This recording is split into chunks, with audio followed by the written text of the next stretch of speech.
Make sure you like and subscribe and go follow me on my Twitch and my other YouTube channels. Those links are down below.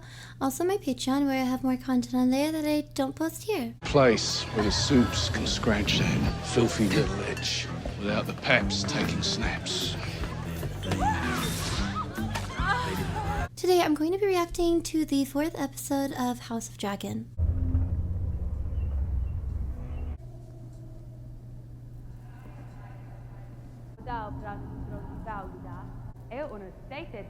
Stop.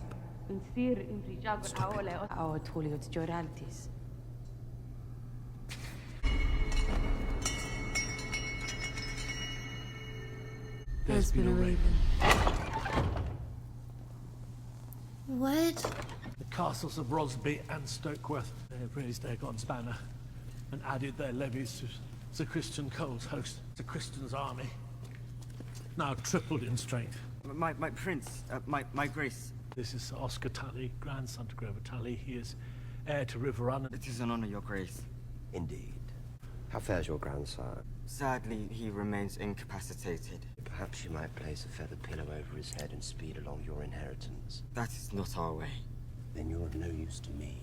Remind me, which of your countrymen claimed to fight in the name of Aegon? House Bracken that declared green. Summon the Blackwoods here. I require men of action to lead my host of rivermen. The person who's actually in charge has not passed away yet, but is incapacitated enough to where they can't really make their own coherent decisions because they're bedridden and barely even maybe awake. Maybe they can't even communicate.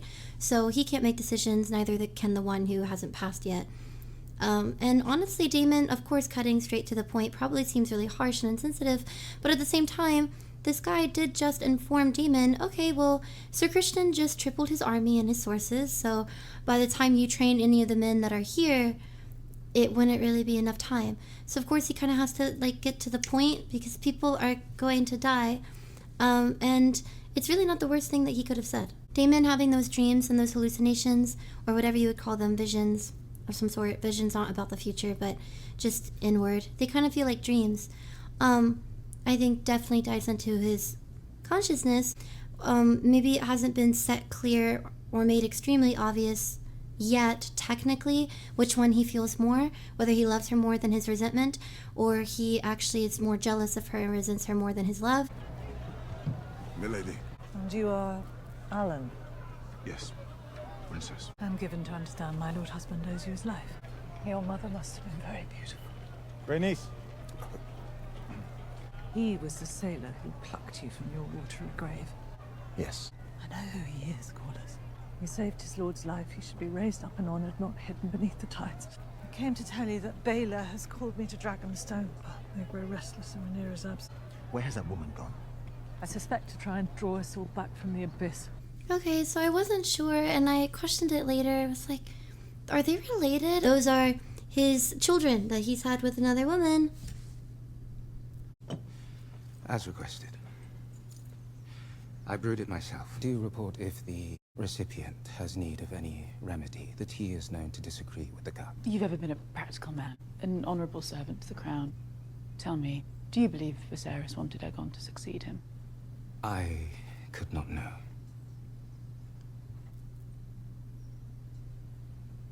Thought she was kind of judgmental on maybe Rhaenyra needing that or something. Maybe that didn't happen. I'm making things up.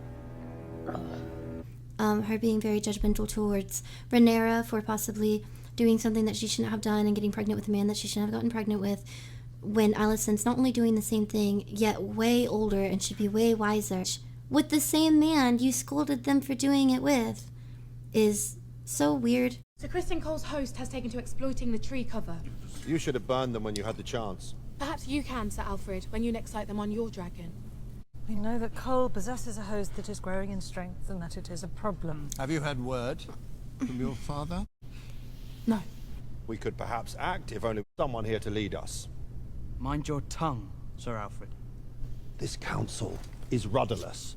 I'm doing my best to steer it, Sir Alfred. The Queen did not name you hand. That we need to raise alliances and command our vassals, but they are gone. What has come of this council? My lord. Is there naught to be done in the absence of the Queen but to grouse and claw for power? We must trust that she seeks the same as each of us at this table. An end to this conflict. Well, it's nice that he showed up because they are struggling. But yeah, from the very first line or few words that were spoken, the council becomes more and more visibly disrespectful. I mean, they kind of cut off even the young lords and lady as if they're just children, like little kids. They're at least teenagers or young adults. They're still in higher honor than to the name of the family and blood than just the rest of the council men are. So it's still weird to just have that tone because you don't see anybody on the other side speaking that way to any of their higher up children's name. They just demand respect. Men of House Darkland, all who bend the knee to the true King Aegon will be spared. All who refuse will have their death. Is there no honor left in this world, Cole? Kingmaker. This is a better death than a traitor deserves. Yours will come in kind. Perfectly loyal characters. That would have been great for her side. We'll lead the van northeast. But Harrenhal is to the west. Indeed it is. It's actually almost unfortunate seeing that happen because now I feel he is not going to Harrenhal because there's just something that he caught wind of this other place being more worth it, or Harrenhal just not being worth it. Which is kind of sad because honestly maybe he's right. If they went to Harrenhal, that could be bad for Daemon because they don't really stand a chance as of right now. But why would they even fight for Harrenhal and their men to be on their side when maybe they don't have a lot of men to clearly fight or that they could offer? So wherever they're going now is kind of just a shortcut to another place that's probably valuable that maybe they wouldn't even want to take their side, but because they get there first, their power is the one that's spreading. Daemon, of all people, has taken Harrenhal. That castle is more crippled than I am, Your Grace. The false queen remains trapped on that island, and Sir Criston continues felling castles in the Crown Lands. I will not be made to look a fool in front of my allies and enemies. Harrenhal must wait. Sir Criston is marching on Rook's Rest.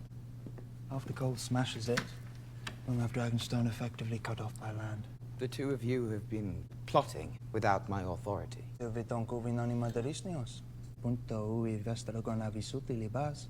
Harrenhal is a useful morass. It will keep Daemon well occupied while we strengthen our host. Don't you agree, my king? Would imagine it would be easier to feel sorry for him if he did not just humiliate his own brother in the brothel in front of the new Kingsguard men, people, guys.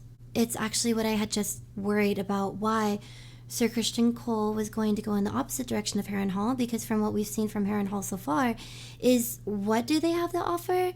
I mean, it seems like it's more work than it's worth because there's no men to really build up there.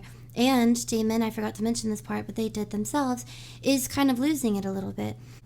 Lord Laris. I thought I'd look in on you, Your Grace, after your absence from the small council. That is a rich indulgence.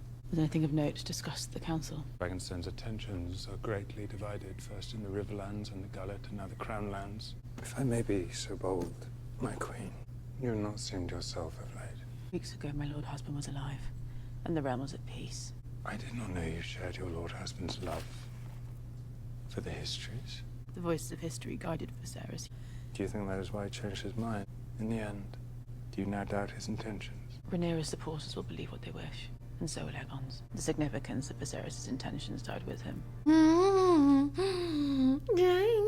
The evenness in fighting to see where people are coming from. It seems as if that scene was Alicent kind of maybe figuring out and coming to terms with, okay, maybe I was delusional, and he was referencing something else, but not even getting to the full bottom of it or admitting it, because she even knows in herself it doesn't actually matter what I thought.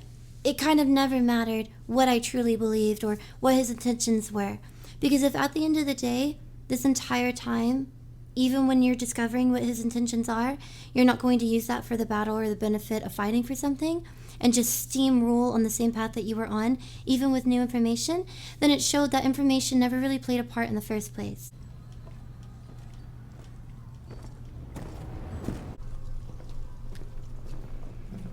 Daemon, don't kill someone on accident.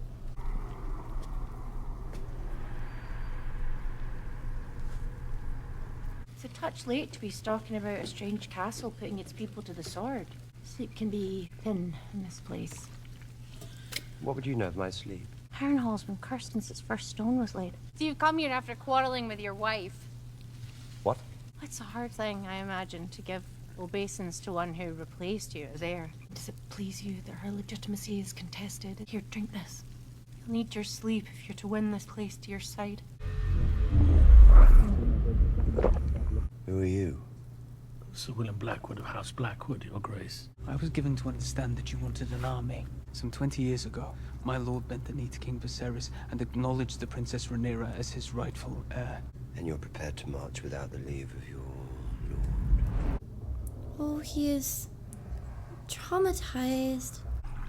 Your Grace, once you and your dragon bring the Queen's justice to the Brackens, our armies will be yours. The herds of livestock struggled to keep pace with the dragon's relentless appetites, Vhagar's in particular. Done splendidly at the least, turning every castle and army he's faced, including Duskender. You bore me.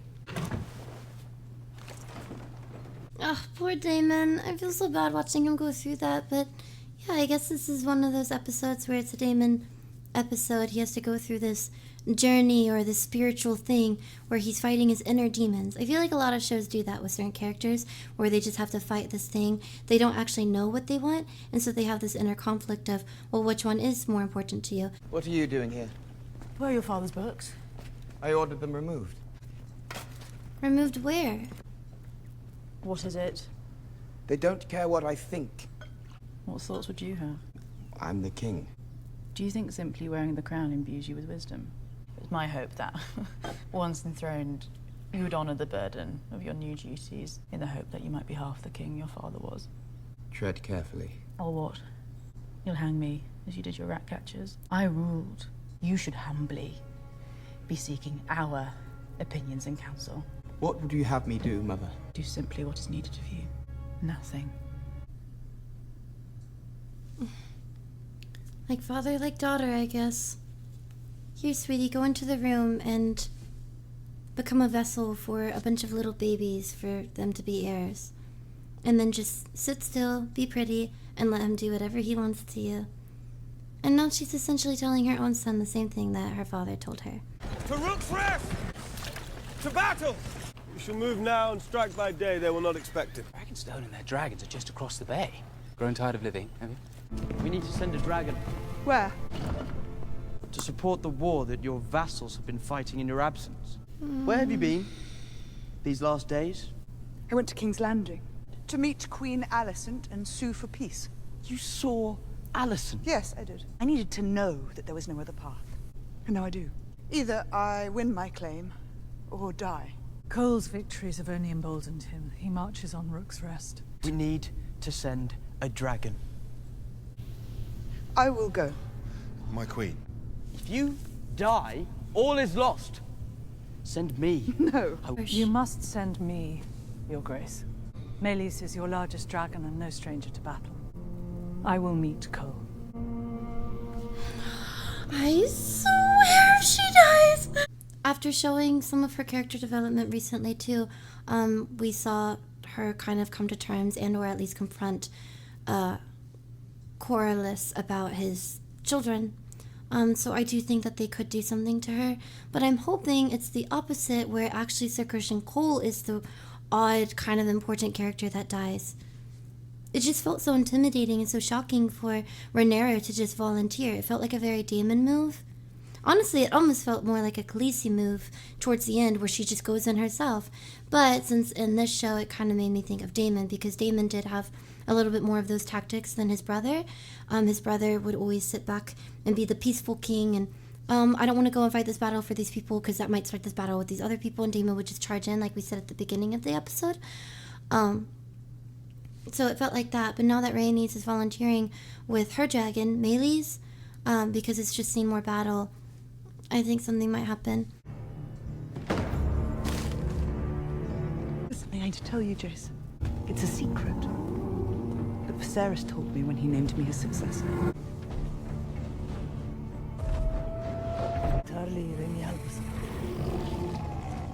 My father believed that I alone was meant to be this protector. But to unite the realm, I had to send the dragons to war. I will now tell you. Aegon the Conqueror's dream. He called it the Song of Ice and Fire. These dragons are going to come in. Make the signal. What signal? All is going to plan. Oh no.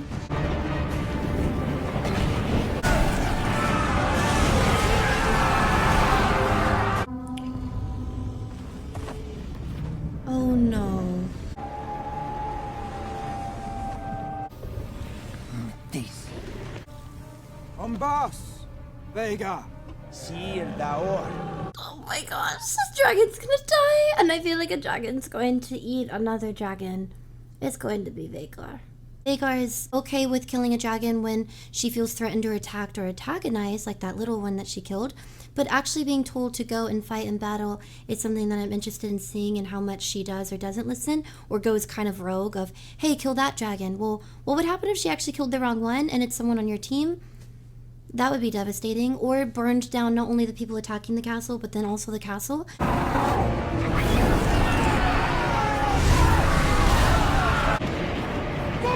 Sunfire! Master! Hey. Your king has joined you! Advance! Mandos, Merlis! Dracarys!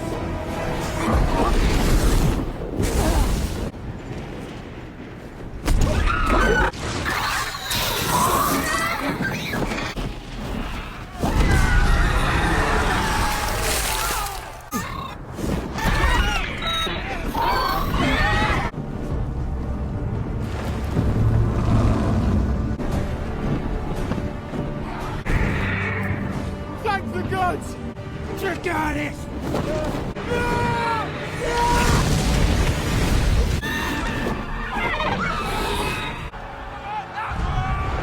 Your Grace! Ancos Merlis.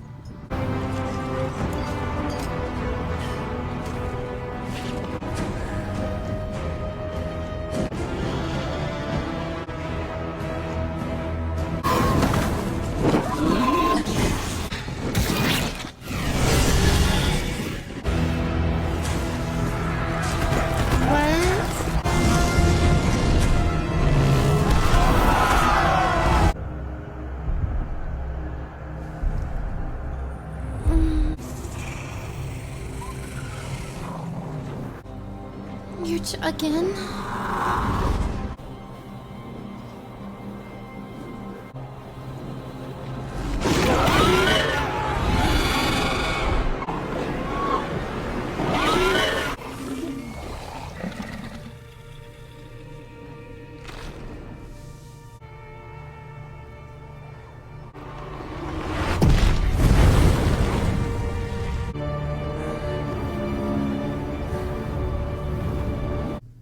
I feel like I should have paused sooner, but I don't think that I had a good gauge on when the episode was over, so I thought that I was supposed to let it play until it ends, and I think I let it play too long.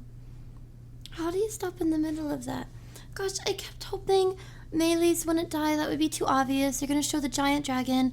Vhagar can't be undefeatable, maybe because it's so big. It can't be as swift as like another dragon. And so sad to see Rhaenys have multiple opportunities to get away, but kept going back because she's just built for battle. She's just built for war. Her and her dragon have so much honor. Like, well, we're not running away from this fight. Like, we're going to literally fight until death. Because she had the upper hand. She attacked the dragon. She did a lot of damage. She could have left, or she could have stopped for a minute, but the constant going back. And then there's a castle right there. You don't have the advantage of vision. He's probably hiding behind the castle. But at that point, I don't even think she really cared. I mean, she's exhausted from the fight and hanging on and being basically burned, that it's kind of, look, I know I'm going to die here. Look at this monster Cthulhu of a dragon. She just knew what it was going to be, but wanted to do as much damage as she could before she went out. I would assume Sunfire probably died But I think Sunfire had a better chance of living than... I mean, it's a dragon and it fell from the sky, so it's not as big of a deal as Aegon falling from the sky with his dragon probably landing on him. And that's so sad too, because I was thinking, oh no, how is... If anything, Aegon's getting in the way. How will Vhagar be able to only fight one dragon and not the other? But that was kind of the point, is whenever he said idiot, it wasn't, oh, idiot, now you're getting in the way. It's idiot, well, now you're gonna die too. The king has fallen. We must find him.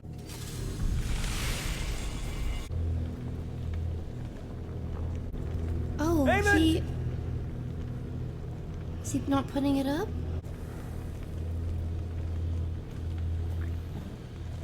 Where is his grace?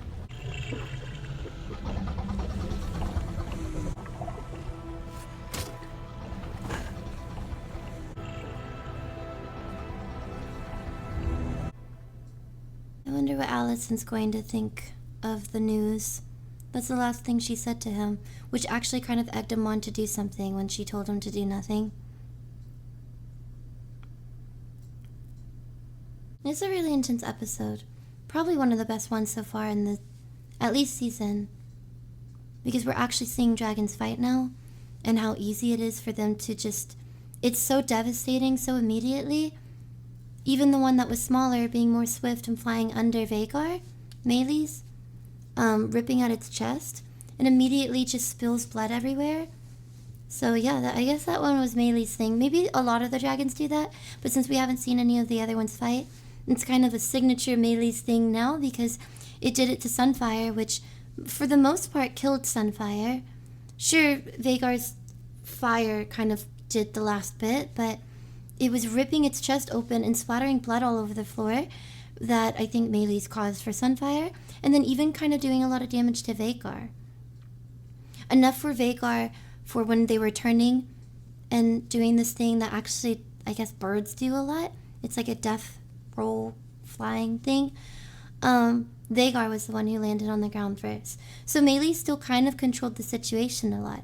Really, the only thing that Vhagar had was being bigger and hiding behind the castle. Like, you shouldn't... The second there's a castle, just go the other way. I don't know, they were doing so good against him or her that it's sad to see that they died anyways.